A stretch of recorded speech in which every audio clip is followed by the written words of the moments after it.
जी, अस्सलाम वालेकुम dear students, I am professor Rameez Ali. I am here to teach class 9th physics. Students, आज हमने 9th class book का जो लास्ट चैप्टर है 9, इसकी हमने जो टॉपिक्स थे वो हमने हमारे कंप्लीट हो गए थे। एमसीक्यूज़ भी डिस्कस कर लिए थे, ठीक है। शॉर्ट क्वेश्चन जो है, शॉर्ट आंसर क्वेश्चन, वो भी हमने डिस्कस कर लिए थे, ठीक है। और आज हमने बेसिकली यहाँ पे कंस्ट्रक्टिव रिस्पॉन्स क्वेश्चंस और उसके बाद ये कम्प्रिहेंसिव लॉन्ग क्वेश्चन जो कि लॉन्ग के तौर पे पूछे जाते हैं एग्ज़ाम में, इन दोनों को हमने क्या करना है, आज डिस्कस करना है, ठीक है। तो पहले बेसिकली हम क्या करेंगे, ये जो कंस्ट्रक्टिव रिस्पॉन्स क्वेश्चन है इनको हम डिस्कस डिस्कस करेंगे, ठीक है। उसके बाद फिर मैं आपको बता दूंगा कि कम्प्रिहेंसिव क्वेश्चन जो है इनके जो आंसर हैं बुक में दिए हुए हैं, और इनको ढूंढना कोई मुश्किल बात नहीं है, लेकिन एक दफ़ा मैं आपको बताता चलूँगा, ठीक है। तो स्टूडेंट्स, अगर आप मेरे चैनल पे आ चुके हैं, मेरे चैनल को सब्सक्राइब करें, बेल आइकन का बटन प्रेस करें ताकि हर आने वाला जो लेक्चर है वो आप तक पहुंच सके, ठीक है। तो चलते हैं कंस्ट्रक्टिव रिस्पॉन्स क्वेश्चन की तरफ। इसके लिए मैंने आपके लिए ये अलहदा से एक नोट्स बनाए हैं, ठीक है। ये आप स्क्रीन पे नोट्स देख सकते हैं, ठीक है। ये सारे बने हुए हैं, ठीक है। तो हम इन्हें वन बाय वन डिस्कस करते हैं, ठीक है। ये जो पहला पेज है यहाँ पे 9.3 तक लिखा हुआ है, ठीक है स्टूडेंट्स। ये आपने क्या करना है, स्क्रीनशॉट ले लेना है साथ साथ, ठीक है। मैं आपको समझा देता हूँ। तो स्टार्ट करते हैं यहाँ से। यहाँ पे देखें, 9th क्लास न्यू फिजिक्स है, चैप्टर 9 है, कंस्ट्रक्टिव रिस्पॉन्स क्वेश्चन है, ठीक है। ये मेरा नाम है Hamis Ali and senior subject teacher of physics, ठीक है। तो पहला क्वेश्चन जो है स्टूडेंट्स वो हम डिस्कस करते हैं यहाँ पे, ठीक है। तो पहला क्वेश्चन क्या है, आपने साथ साथ स्क्रीनशॉट लेते रहना है स्टूडेंट्स ताकि आपको कोई परेशानी ना आए। तो पहला क्वेश्चन है, वो कहता है कि is the theory of science and ultimate truth describe briefly. वो कहता है कि जो साइंस की थ्योरी है वो अल्टीमेटली ट्रुथ होती है या नहीं होती हमेशा। तो इसका आंसर क्या है कि scientific theory are not ultimately truth, they are based on evidence and can change with new experiment. वो कहता है कि जो साइंस की जो थ्योरी होती है बेसिकली ये हर दफ़ा हर टाइम मतलब कि ट्रू नहीं होती। इन्हें बेसिकली हम क्या करते हैं, किसी एविडेंस की बुनियाद पर हम थ्योरी दे रहे होते हैं स्टूडेंट्स, ठीक है। और इनके अंदर हम चेंज भी कर सकते हैं एक्सपेरिमेंट के ज़रिए, ठीक है। तो ये आप इसका आप स्क्रीनशॉट लेना। अब देखें, हर क्वेश्चन के साथ मैंने उसकी एग्जाम्पल भी पुट की हुई है साथ स्टूडेंट्स। तो आगे क्या कहते हैं, they represent the best explanation available according to current scientific knowledge.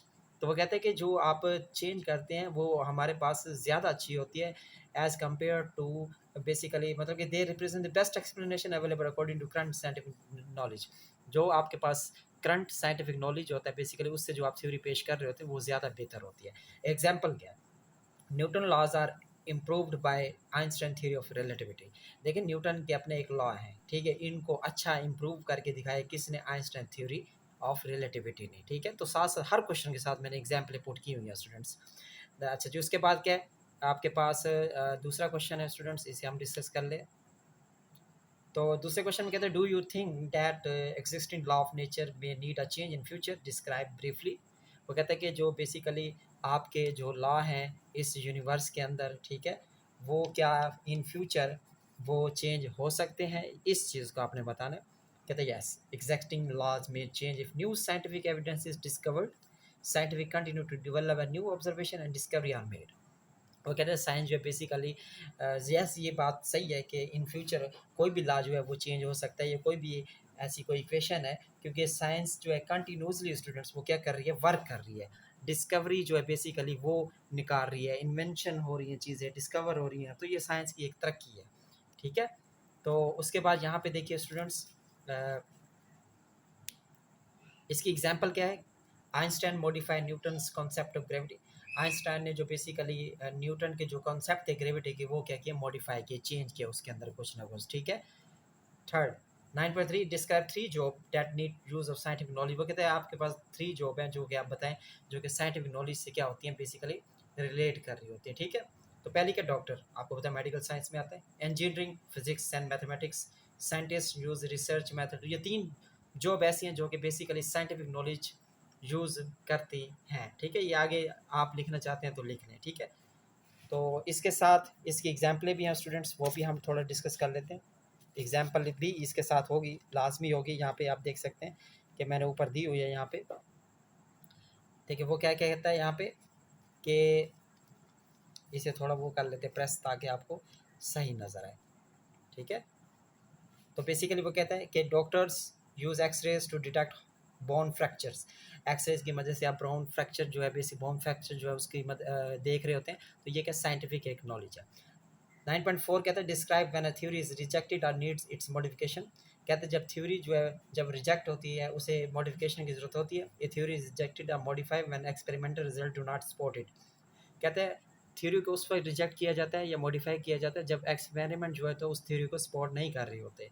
जब एक्सपेरिमेंट करने से अगर थ्योरी के जो बेसिकली बातें हैं एक्सपेरिमेंट के साथ मैच ना कर रही होती हैं, उस वक्त हम मॉडिफिकेशन कर सकते हैं, चेंज कर सकते हैं। ठीक है, तो इसकी एग्जांपल हम क्या देखें। Geocentric theory was replace by heliocentric theory. Geocentric theory basically geo किसे कहते हैं, अर्थ को कहते हैं। सेंट्रिक सेंटर में होना, देखिए पहले यही बताया जाता था सेंटर जो अर्थ है हमारी सेंटर में, लेकिन बाद में ये पता चला हेलियोसेंट्रिक थ्योरी से मुराद ये है कि जो आपका सूरज है बेसिकली ये सेंटर में, बाकी जितने भी प्लेनेट है वो क्या कर रहे हैं, अराउंड रिवॉल्व कर रहे हैं। ठीक है, 9.5 commitment commit on this statement. A theory capable being proved right. कहते हैं एक थ्योरी है जो कि वो क्या है, प्रूव है, but not being proved wrong.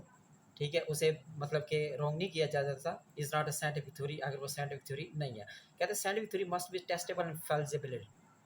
फॉल्सिबिलिटी हमने पढ़ा था, या फॉल्सेबल। कहते हैं जो साइंटिफिक थ्योरी होती है स्टूडेंट्स, वो बेसिकली क्या होती है आपके पास, टेस्टेबल होती है। ठीक है, और उसके अंदर जो फॉल्सेबल है वो भी इसके अंदर होती है कि अगर इसके अंदर कोई मिस्टेक होगी तो उसको निकाल के ही वो एक साइंटिफिक थ्योरी पेश करते हैं। आगे वो क्या कहते हैं, कहता है if it can not be tested, अगर वो टेस्ट नहीं की जा सकती, इट इज़ नॉट साइंटिफिक, वो साइंटिफिक नहीं होगी, क्योंकि टेस्टेबल जो होती है थ्योरी वो साइंस के लॉ पर बनती है। ठीक है, तो आगे ये लाइन करना चाहते हैं तो ये भी आप कर सकते हैं। इसकी एग्जांपल क्या है, untestable claim are not considered scientific theories. कि अनटेस्टेबल जो बेसिकली क्लेम्स होती हैं किसी भी थ्योरी की, वो साइंटिफिक थ्योरी में नहीं आती। 9.6 की तरफ चलते हैं स्टूडेंट्स। ये इसका भी आपने स्क्रीनशॉट लेना है, पहले पेज का भी ले लेना। कहता है what has been the general reaction new ideas about establish truth. Establish truth जब किए जाते हैं तो न्यू आइडियाज़ जो होते हैं उनका रिएक्शन मतलब कि क्या होता है। ठीक है, तो ये क्वेश्चन है, कहते हैं न्यू आइडिया फर्स्ट रिजेक्टेड। जब भी कोई न्यू आइडिया देता है, साइंटिस्ट हो, फिलोसफर हो, ठीक है, तो फर्स्ट उसका रिजेक्ट कर दिया जाता है। इसलिए कर दिया जाता है उस टाइम वो उसे प्रूव नहीं कर पाते। कहता है बट लेटर एक्सेप्टेड, बाद में उसको क्या किया जाता है, एक्सेप्ट किया जाता है व्हेन एविडेंस सपोर्ट दैम। जब उसके एविडेंस नताइज वो देते हैं तो उस वक्त उसे एक्सेप्ट कर लेते हैं। ठीक है, scientific acceptance depend on strong evidence rather than opinions. देखिए ओपिनियंस यहाँ पे हम बात नहीं करेंगे, ओपिनियंस की बात नहीं है, लेकिन आपके पास स्ट्रॉन्ग एविडेंस होने चाहिए। अगर आपके पास स्ट्रॉन्ग एविडेंस है तो स्टूडेंट्स आप बेसिकली आप न्यू आइडियाज़ दे सकते हैं। जैसे कि idea that earth orbit the sun was first rejected, कि अर्थ जो है वो सन के अराउंड घूम रही है, स्टार्ट में इसे रिजेक्ट कर दिया था क्योंकि स्ट्रॉन्ग एविडेंस नहीं था, बाद में जो साइंटिस्ट है उन्होंने बताया। ठीक है, इसी तरह 9.7 if a hypothesis is not testable, अगर हाइपोथेसिस जो है वो टेस्टेबल ना हो, is the hypothesis wrong explain, क्या है तो हाइपोथेसिस रॉन्ग होगा। कहते हैं no it is not necessary wrong, ये ज़रूरी नहीं है, but is not useful in science because it can not be tested. कहते हैं कि ये साइंस के में कोई ऐसा कोई मुफीद नहीं है, इम्पोर्टेंट नहीं है, इसको हम टेस्ट अगर ना करें, but scientific hypothesis must be testable to contribute to scientific knowledge. Scientific knowledge के लिए बेसिकली इसका टेस्टेबल होना क्या है, ज़रूरी है। ठीक है स्टूडेंट्स, ये आपके क्या हो गए, 7 क्वेश्चन हो गए। अब आगे चलते हैं। ठीक है, बैक पेज पे स्टूडेंट इसके क्या है बाकी क्वेश्चन है, आपने साथ साथ स्क्रीनशॉट ले लेना ताकि आपको साथ के साथ समझ आ जाए। आप देखें 9.7 की जो एग्जांपल है ऊपर दी हुई है, वो क्या कहता है कि आपके पास a claim that can not be verified in a lab, एक लैब के अंदर जो क्लेम है वो आप वेरीफाई नहीं कर सकते, इज़ नॉट साइंटिफिकली वैलिड, जो कि साइंटिफिकली वैलिड नहीं है। सही है। अच्छा जी, उसके बाद नेक्स्ट क्या है। अच्छा जी, नेक्स्ट चलते हैं 8वें क्वेश्चन पे। एक्सप्लेन करें how small amount of data can not prove the prediction is always correct. कहते हैं कि स्मॉल डाटा जो होता है बेसिकली वो प्रिडिक्शन के जो प्रिडिक्शन है उसको प्रूव नहीं कर सकता, ये हमेशा सही है। But can prove it always, but can prove it, इसे प्रूव कर सकता है, it is not always correct. क्या ये सही है या गलत है, ये आपने बताना है। देखें स्मॉल डाटा जो है can not confirm a theory completely. Small data जितना भी होता है ना, एक छोटी सी इंफॉर्मेशन है जो आपके पास, ठीक है, ये डाटा है, वो किसी भी थ्योरी को कंप्लीट नहीं कर सकते, ठीक है, प्रोसीजर होते हैं। But a single opposite result can disprove, लेकिन इसका जो ऑपोजिट रिजल्ट होगा वो क्या हो जाएगा, डिसप्रूव हो जाएगा, ठीक है। और फिर आगे क्या है, it more observation are needed to increase the confidence in scientific prediction, कि अगर आपके पास और ज़्यादा ऑब्जर्वेशन की आपको ज़रूरत है तो आप साइंटिफिक प्रेडिक्शन को आप इंक्रीज उसके अंदर बेहतरी ला सकते हैं। जैसे कि एग्जांपल भी है कि one failure is enough to show a prediction is not always correct, कि एक जो नाकामयाबी है वो इनफ है, काफ़ी है to show a prediction show करने के लिए, but it's not always correct, ये हमेशा सही नहीं होता, ठीक है। उसके बाद 9 के व्हाट इज़ 9 की बात कर लेते हैं हम, ठीक है। 9 में कहते हैं कि डिस्क्राइब करें why the solution of complex problem need interdisciplinary research and collaboration, कि जो बेसिकली कम्प्लेक्स प्रॉब्लम होती है इनको इंटरडिसिप्लिनरी रिसर्च कोलैबोरेशन की क्यों ज़रूरत पड़ती है, ठीक है। तो ये भी सिंपल सा है कि complex problem required knowledge from the different field in team work collaboration between the expert help in finding more effective solution. देखिए जब आप एक साथ टीम वर्क कर रहे होते हैं तो ज़ाहिर सी बात है आप डिफरेंट फील्ड और टीम वर्क यूज़ करके आप बहुत सारा नॉलेज जो है वो आप इकट्ठा कर सकते हैं, जिसकी वजह से आप क्या करते हैं, हर सोल्यूशन को आप फाइंड कर सकते हैं, ठीक है। तो इसकी एग्जांपल क्या है, climate where change is study using physics chemistry and biology together, कि जब आप बेसिकली क्लाइमेट चेंज के बारे में पढ़ रहे होते हैं या इसको डिस्कस कर रहे होते हैं, ठीक है, तो बेसिकली आप फिजिक्स का नॉलेज, केमिस्ट्री का नॉलेज और बायोलॉजी का नॉलेज, आप सबका नॉलेज ले रहे होते हैं। स्टूडेंट्स ये आपके क्या हैं 10 शॉर्ट क्वेश्चन है जो कि मैंने करवा दिए हैं, ठीक है। इसका भी आप स्क्रीनशॉट ले लें स्टूडेंट्स, ठीक है, और साथ साथ आई थिंक आपने उनका भी ले लिया होगा। अब चलते हैं स्टूडेंट्स किसकी तरफ, कॉम्प्रिहेंसिव क्वेश्चन की तरफ चलते हैं और देखें ये आपका फर्स्ट क्वेश्चन जो है बेसिकली वो है ब्रांचेज ऑफ फिजिक्स, ठीक है। दूसरा है interdisciplinary field of physics, give 3 example, जो अब मैं बताऊंगा उसी के अंदर ही होगा। साइंटिफिक मेथड और उसके स्टेप हैं, साइंस टेक्नोलॉजी इंजीनियरिंग है, स्कोप ऑफ फिजिक्स है। अब नंबरिंग है 1 2 3 4 5 है, तो मैं आपको नंबरिंग यहाँ पे बताऊंगा क्योंकि मैंने यहाँ पे पहले निशान लगाए हुए हैं स्टूडेंट्स, तो यहाँ पे मैं आपको नंबरिंग बता देता हूँ साथ के साथ, ठीक है। तो चलते हैं इसकी तरफ, फर्स्ट पेज की तरफ चलते हैं, ठीक है।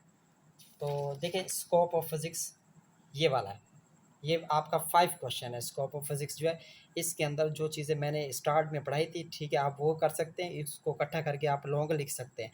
क्वेश्चन नंबर 5 है स्कोप ऑफ फिजिक्स, यहाँ से स्टार्ट हो रहा है स्टूडेंट्स और बेसिकली यहाँ तक क्या हो रहा है, एंड हो रहा है, ठीक है, दूसरे पेज तक, पेज नंबर 183 तक, ठीक है।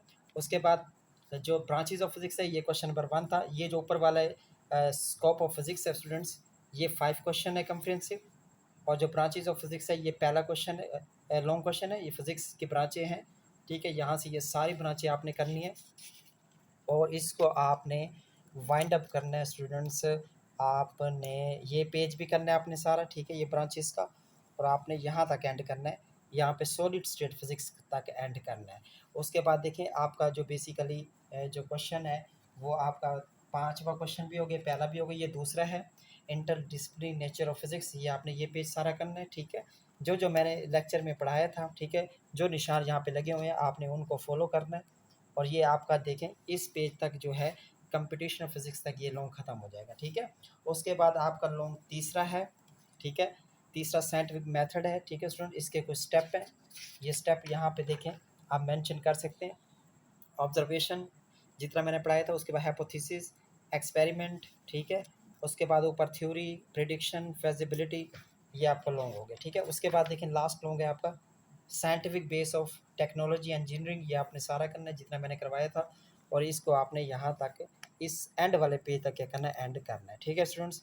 तो ये आपका पूरा चैप्टर क्या हो गया, वाइंड अप हो गया, ठीक है। तो अगर आपको कोई इस चैप्टर के अंदर कन्फ्यूजन है तो आप मुझसे पूछ सकते हैं, ठीक है। तो अपना ख्याल रखिएगा, अल्लाह हाफिज़।